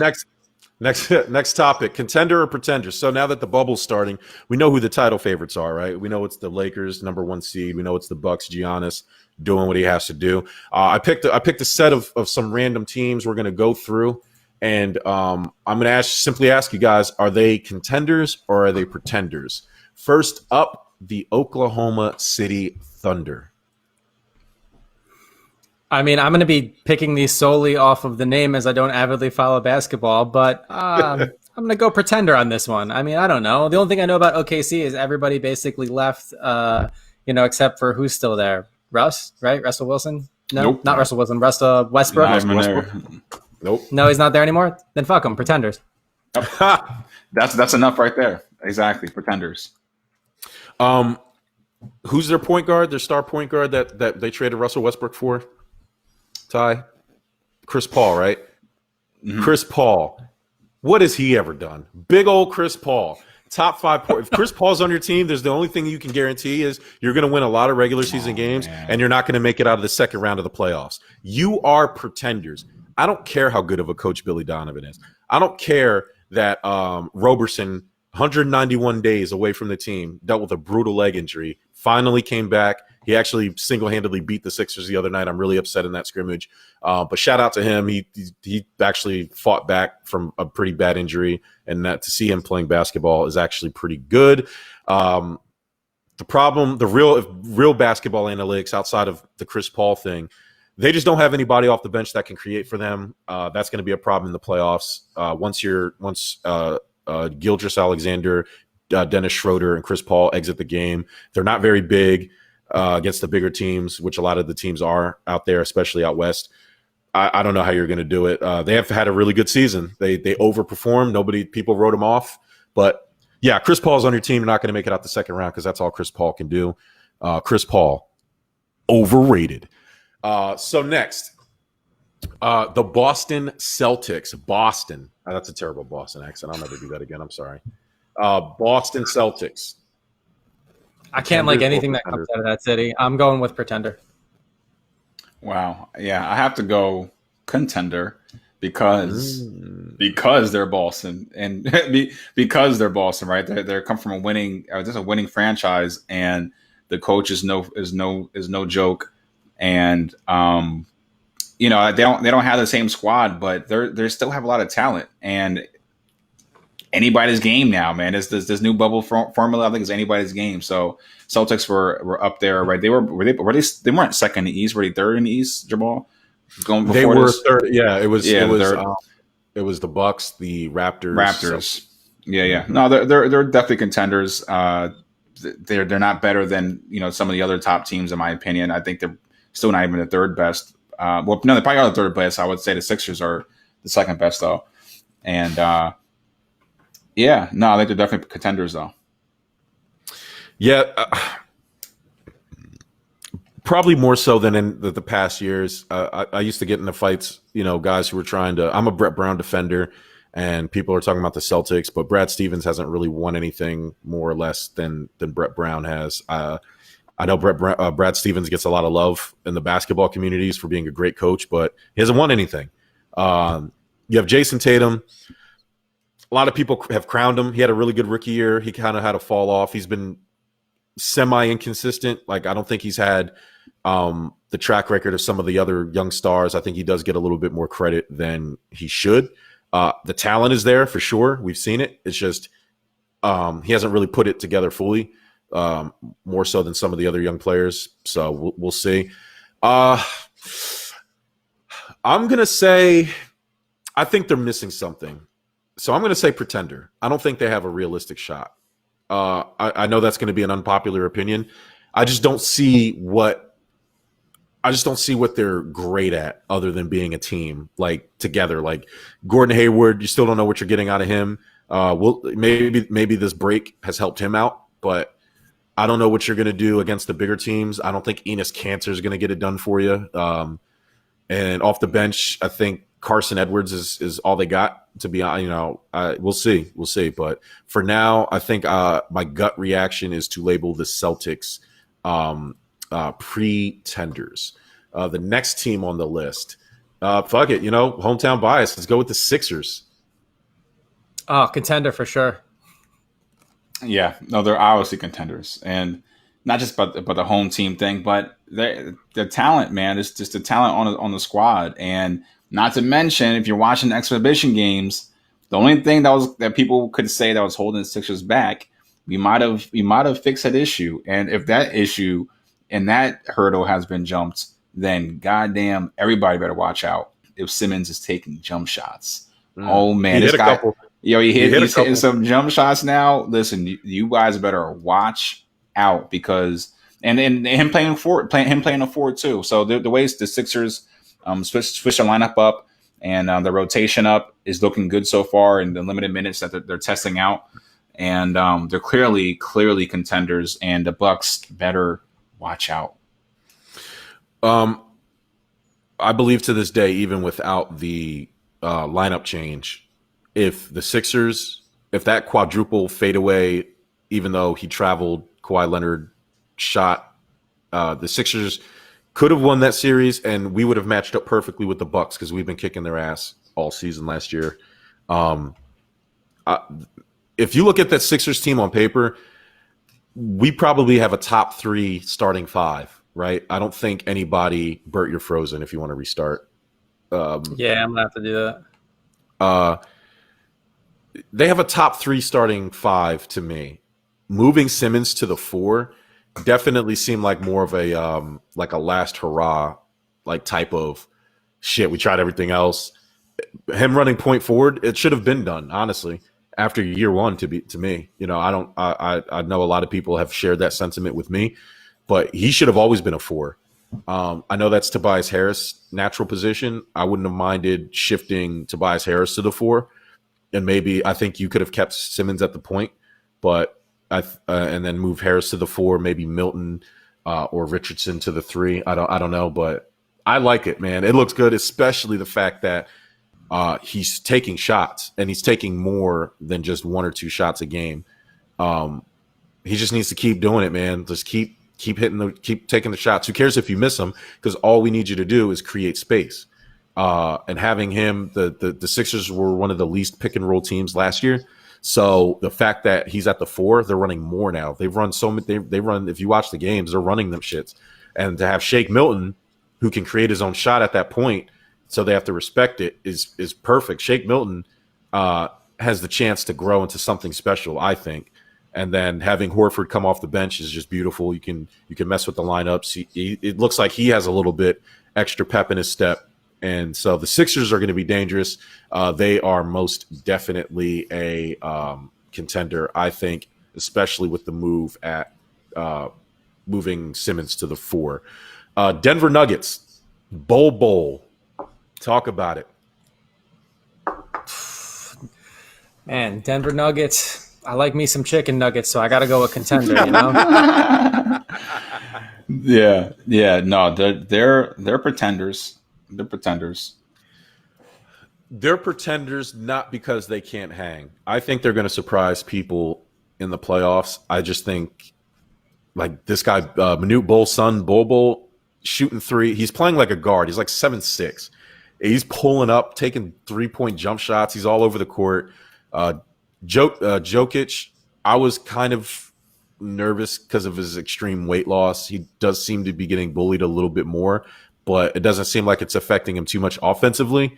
I worry about what it's going to be defensively. It looks like he can guard some of the more athletic 5s in the league now, but they tried it out basically in all center starting lineup because they're all tall and fast and athletic, but they're pretenders because I just think it's too early for them. They played really well. Jamal Murray is really good. We'll see. And then they have Porter Jr., man. He's coming back. He's exactly who I just think they're a year away. I wouldn't, but if they came out of nowhere and was winning and made a move, I wouldn't be like, wow, I'm shocked by that. It's just I think it's a year early for Denver, but they're coming next year. Watch out for Denver. We're going to talk about them like we've talked about the next team. We're going to talk about the Utah Jazz. I knew you were going there. I was about to say, like, both of those teams to me are similar. Like, they're young, hungry. I like them, but I consider them both pretenders because they're not mature. Like, you look at teams like the Lakers and the Clippers and even the Rockets, like, you're just older and more veteran, like, right? You have more experience on these teams, and these guys are just too young. And Jazz, I got to call them pretenders still, too. I mean, at this point, I don't know if my opinion even matters, but yeah, I'm gonna go with Ty. Yeah, I mean, look, I'll go with pretenders as well. What's interesting to me is, like, just basing this off other sports too. I mean, I obviously get the veteran presence on the court and how important that is, but I guess there's more of a poise to a basketball game, and I guess the control of the game too when you're in it is, I would think, more young, scrappy team would have more of a chance in this type of environment. But I'm going to go off your guys' expertise because I certainly don't watch enough of it. But we'll go with pretenders on this one. Ah, nice. I was reading Errol. He said I pronounced his name right, so he's going to show us some love. That's awesome. Chaos Cast said Brad Stevens took Butler to the NCAA final. The fact I stopped reading. Don't ever talk to me when we're talking about NBA. The NCAA. I don't care. What was that? 10 years ago? 20 years ago? Who cares? Guess what? Greg Oden was the greatest NCAA player of all time. What happened to him? Huh? Don't talk to me about the NCAA. Christian Laettner. Huh? What happened to him? Greatest? All right. Sitting there talking, like, I hate using the NCAA to justify a NBA argument is one of the worst things you can do in sports. Great. He took who? The Butler College to the NCAA finals 2 years in a row. Good for him. What has he done in Boston? They won a lot of games. They've been in the playoff standard probably every season, I'm sure. Listen. Yeah, first round exits every year. Okay, big Brad Stevens. What has he ever done? Win a ring. How about that, Brad Stevens? They keep calling you the best coach in the league. I don't see it. Win some games and then come back to me and tell me how great you are. Enough of Brad Stevens. You know what? Boston Celtics are pretenders now. Enough of this. I switched it. Like, they're pretenders. Don't ever talk to me about what they did in college. Nothing any player or coach or anybody has ever done in college ever matters in the NBA. It don't matter. Anyway, next team. So Jazz, pre-COVID, the Jazz would have been contenders for me. But Rudy Gobert, man, messed it all up for everybody. There is still tension between him and Donovan Mitchell, the star player, to this day. That Rudy Gobert's not going to be on the Jazz next year. I'll tell you that much, buddy. Enough. Like they're going to pick Mitchell over Gobert as a young player. So I just think there's too much going on behind the scenes. It's not gonna bode well for the Jazz. So I mean, the fact that I heard this just the other day that there's still tension doesn't bode well for them. I don't think they're going to come together the way they should. All right, Ty, I'm just going to get it out the way. I'm going to rip the Band-Aid off. The Miami Heat. I know your guys on that squad. Yeah, I just watched them. I watched them. The highlights of them the other night. I gotta call them contenders. I gotta call them contenders because of Butler, and because he's had them playing all season long. Man, like up until this point, he had them guys playing hard, and they're still clearly playing way above their talent. It seems like so they're just scary. You know, I don't think they're real contenders. I don't think they really could beat. Well, shit, I mean it. You know, they could. You know, and they could happen in a 7-game series or even a 5-game series. They have the toughness and they have the skill and they don't care. Then they can get it done against some of these better teams. So, damn, they're contenders, man. I don't know. They play in the same city as the Marlins, and right now the Marlins are ruining baseball. So for me, they're pretenders, plain and simple. Boom. Yeah. They had a 41-24 record before COVID struck. They did that strictly on defense. Eric Spoelstra, unlike Brad Stevens, is a terrific coach, and he's proved it. He has titles. He's coached the best players in the league. He's coached some of the worst players in the league and still has maximized talent. Their strength is defense, and then they have a closer. I mean, if you have those two things, you probably have a shot against anybody. Bam Adebayo, first-time All-Star this year, playing out of his mind. Yep. Goran Dragic finding new life coming off the bench. Perfect bench point guard. He's good enough to be a starter, but if he's your backup point guard, that only bodes well. The roster is constructed really nicely. They're getting good contributions from a lot of their young talent. Tyler Hero, man, he's that. Tyler dude. Hero's that dude, and then the other guy, Duncan Robinson. Yeah. This kid, man, came back with he has. I don't even think he's missed a 3-point shot yet in the bubble. They have a pretty good roster constructed, and like I said, if you have a closer and you have a good team defense, you have a shot against anybody. So I will call them contenders. Jimmy Butler has proven it. I know that he's been a problem everywhere he's gone. He's always had a problem, but it seems like he's doing pretty well down there in Miami. Let's move out west. We'll do 2 more teams. Dallas Mavericks, Ty. Give it to me. I have to call them contenders because of their talent. Tell us why. Well, because of their talent. Well, no, tell us the real reason why. It's one man. No, it's not. It's 2. Oh, it's 2. God. It's 2 men. Is Luka and is Porzingis. But is obviously Luka is the man. Like he is the man, and he's serious. But without Porzingis, they're not contenders, bro. Without Porzingis, they're not. It's because of Porzingis there, because he has another European power, another powerful European to help him. That's what makes him even more scary, because he's not going to he's not going to do it all on his own. And Porzingis is proven to be top level, man. He's top notch. He's like he just needs to stay healthy. It's all his only issue is, but he plays better than I've ever expected him to play in the league. So I'm rooting for both of those guys. I like them. Contenders. I'll call them a contender. All day, solely for the fact that they're one of the only basketball teams I ever saw play live when I was visiting my brother out there. And look, nice arena, good game. I think it was Dirk last season, so got to see him play for a little bit as he was hobbling up and down the court with his knees. So I'll say contender. Yeah, they're definitely a contender, and it's really because of one man, and that man is Luka Doncic. I mean, talk about white excellence. let's talk about just the beauty of the game. Luka Doncic could have been MVP.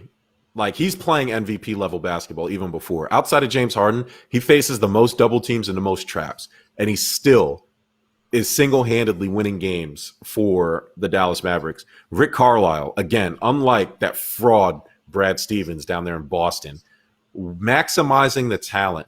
Luka Doncic is the future of basketball. That kid, he's not athletic. He's never going to be the most athletic star on the court.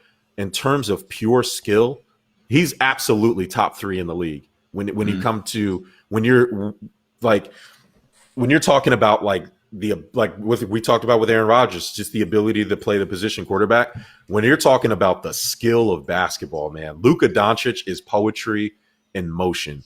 They run a lot of plays for him. I want them to run a little bit more high screens to free him up a little bit, because I think a lot of that trapping is going to take him out in a 7-game series.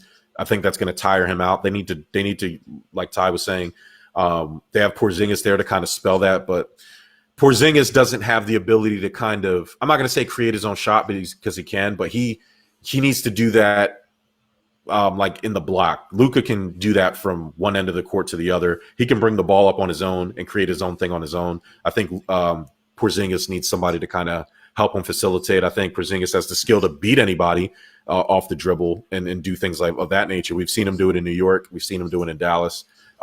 Dallas actually had the number 1 offense in the league last year, before the league shut down. So for that reason alone, I am going to call them contenders. Last team, I had a poll. Pelicans.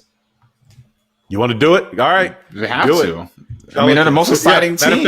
Matter of fact, the Pelicans. Yeah, I should have did the Pelicans first, because the Pelicans are the reason why the playoffs were expanded in the first place. So go ahead, Todd, give it to us. They're definitely pretenders. They don't have enough. They don't have enough to get it done, but they're exciting, and we want to see Zion, man. We want to see the savior, man. We want to see the GOAT in action, and obviously JJ Redick is dope. And I mean, Brandon Ingram, they have a decent squad. I mean, in reality, like, I love the Pelicans in the long term.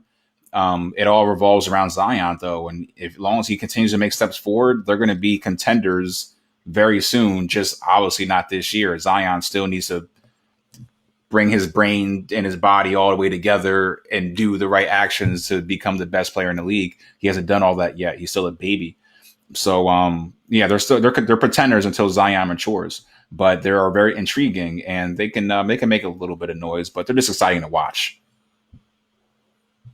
I'm down to watch them if they're in it and see if they can be contenders. But I'll go with Ty with this one for pretenders solely for the fact that what kind of a mascot is a pelican? It's not even like a huge predatory bird. It's not an eagle. It's not a falcon. It's not a vulture. They make it look really fierce. Fish. They make it look really cool, but it's really not, right? No. It's a state bird of Louisiana. The pelican is native to New Orleans. It was extinct during Katrina. There's like a lot of sentimental reasons. There's a reason why they picked the pelicans. I think I've made this point. There should have been a 3-way team trade where the Utah Jazz would give up the Jazz to New Orleans because it makes more sense. And then the Bobcats of Charlotte, back when they were the Charlotte Bobcats, that name should have went to Utah. So then it would have been the Utah Bobcats, which would make a ton of sense, because guess where the Bobcats are? They're in fucking Utah. And then the Jazz in New Orleans, because guess where all the Jazz are? In fucking New Orleans. All the Jazz in the world is in New Orleans. And then Charlotte could have been the Hornets. They could have been the Hornets back, and they could have switched it back to the Hornets. And then they ended up being the Hornets anyway, so fuck them. So yeah, that Zion averaging 23 points, 6 rebounds. He has like a 62 or 68% true shooting percentage. It's like historic efficiency. It's easy when you're just dunking all the time, but he's also shooting threes. He's all over the place. Offensive rebounds. He's as advertised. Zion Williamson is as advertised. When you talk about hype train, we've seen a lot of young players, Andrew Wiggins, Lonzo Ball, a lot of these young guys come in the league with a lot of hype, and they don't necessarily live up to it.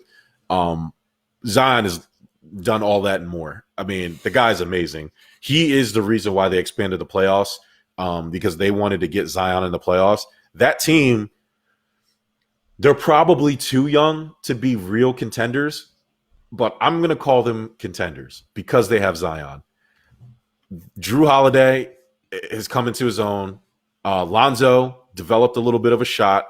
Brandon Ingram has been nasty. He's a nasty. Brandon Ingram has been nasty. That's a nice little squad up there. It is. But Zion's a rookie. Don't forget Zion's a rookie, man. He's a damn rookie, but he's bro. unlike outside of LeBron James, and even more so than LeBron James. We haven't seen a rookie like this because LeBron wasn't great his rookie year, like not like Zion has been, not at all. I feel you. So, I mean, we haven't seen anything like it. That's why I'm not going to write it off as a pretender. If it was something we've seen before, just a great rookie like Ja Morant. Like Ja Morant, we've seen that before. He's just a great rookie. I think he's really good. Memphis should be really excited about Ja. But he can't dominate like Zion. Like Zion literally can just take over the whole entire game by himself. Yeah, exactly. That's my point. And he has. He's taken up a whole fourth quarter. You're like, God damn, he's grabbing rebounds and just dunking. It's like, what the damn, stop, man. Move out the way. And if you haven't seen him, he's built like the Megazord from Power Rangers now. The guy had enough of your crab cake jokes and all your fat jokes that you guys were saying. It wasn't me, Zion. I never said it. I always believed in you, buddy. But I'm gonna call the Pelicans contenders, even though I'm kind of saying not in jest, but Zion is just too special for me to call them pretenders. And I do honestly, truly believe the team is good. Their one problem that is going to hold them back is their bench. I don't think their bench is deep enough for some of these upper echelon teams like the Lakers. But oh my God, LeBron and Zion at some point in a meaningful Western Conference Finals. I mean, I know that there's not going to be true. I think they're just reseeding all the teams, but to imagine them being in the conference finals, I would love to see that. Zion is great. So that does it for the topics. We're going to finish it up by bringing back the game ball segment. So, Bert, you want to go first? Who gets your game ball for this week? Yeah, and we'll keep it on the topic of the NBA too. And although I don't follow the NBA as closely as I'm going to moving forward, but I do follow good people in general. And after hearing that Kyrie Irving is donating $1.5 million of his salary to WNBA players that have chosen to sit out due to health concerns because they weren't getting paid, I think that's huge on him. So he gets the game ball from me. I thought it was awesome, and especially following everything that WNBA is doing to fight social injustice as well. I just think it all ties a nice bow on it. So. Awesome. Game ball. I guess I'm going to go to Roy Jones. Thank you, Roy Jones Jr. for like taking one for the team and really agreeing to fight this guy. Like, I don't know what we were thinking, but man, you are a trooper, because we wanted to see Mike Tyson kill somebody in the ring, and you stepped up to the challenge. So Roy Jones Jr., I'll give you the game ball, man. I appreciate you. I'm gonna give a quick game ball, not my real game ball, but I'm gonna give it to Errol Marks, man. My bad. Sometimes I just get into I get this microphone on, I just get to talking.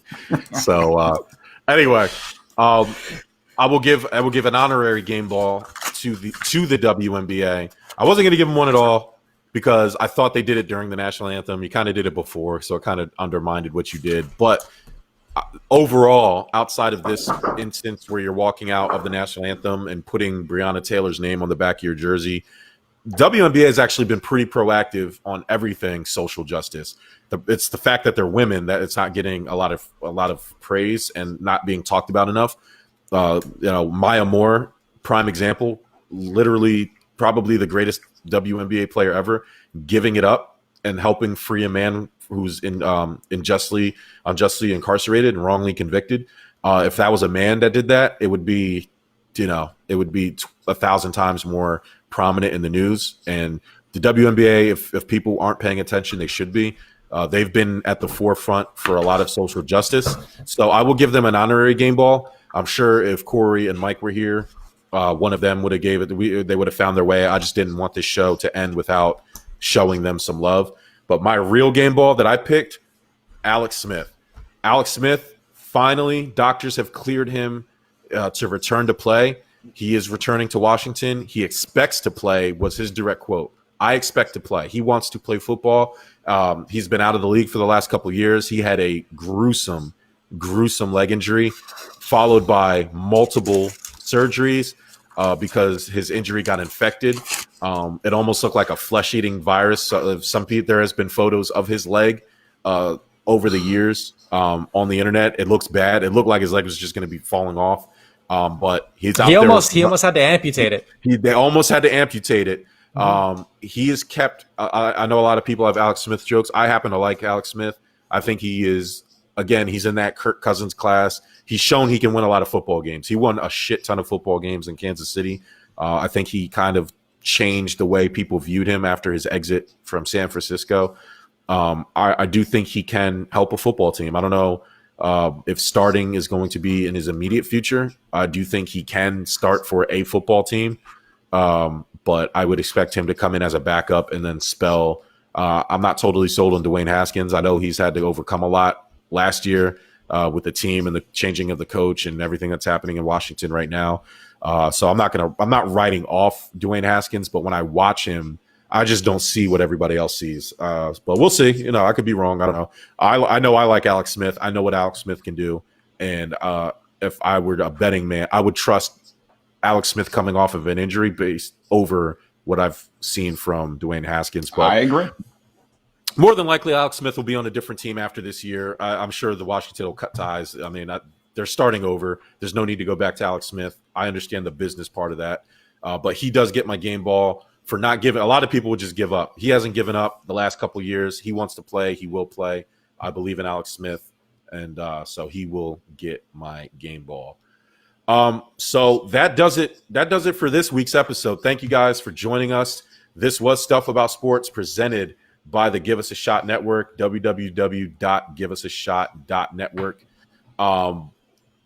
Hey, Bert, Ty, thanks, guys. This was awesome. Hey, man. Love you, bro. Love you guys. Love you guys.